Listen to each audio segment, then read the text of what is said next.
యేసుక్రీస్తు నిజమైన దేవుడు అని మరి నువ్వు నమ్ముతున్నావమ్మా? యేసుక్రీస్తు దేవుడిని నమ్ముకుంటూ ఉన్నావు.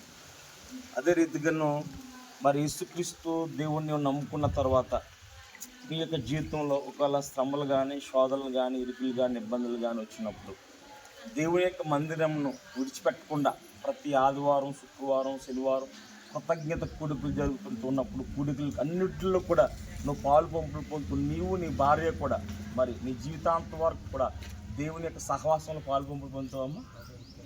ఓకే.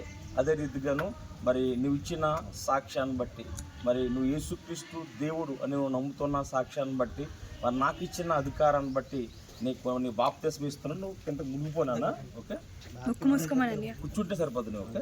తండ్రి యొక్క కుమారుని యొక్క పరిశుద్ధాత్మ నామమున బాప్తిస్మం ఇస్తున్నాం తండ్రి. నా సంకటములన్నీ తీరిపోయే సంహారదుతానని గెలిచి మరి 3వ దినాన లేచాడు అని నమ్ముతున్నావమ్మా? మరి 2వదిగాను నువ్వు ఇప్పటి వరకు జరిగిన జీవితం వేరు. ఇప్పుడు నువ్వు రక్షణ పొందుకున్న తర్వాత, బాప్తిజం పొందుకున్న తర్వాత, లేకపోతే కుటుంబ పరంగా కావచ్చు, కుటుంబంలో కావచ్చు, లేకపోతే ఇరుపూరు వారు కావచ్చు, గ్రామంలో కావచ్చు, అనేకమైన లేకపోతే శోధనలు, ఇరుకులు, ఇబ్బందులు ఇవన్నీ వచ్చినప్పుడు మరి యేసుక్రీస్తు మరి విడిచిపెట్టకుండా మరి నువ్వు జీవితాంతం కూడా యేసుక్రీస్తు మరి నువ్వు ఉండగలుగుతావమ్మా?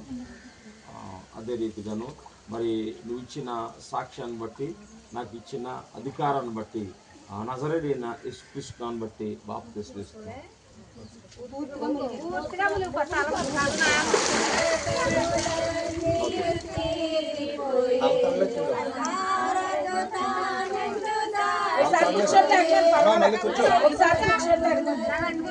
తలా తడలేదు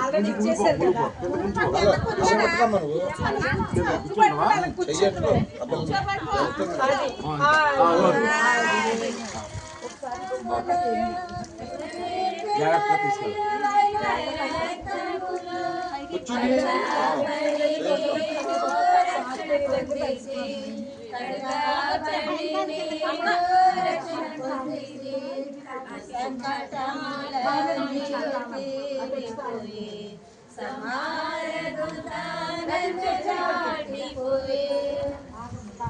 Praise the Lord.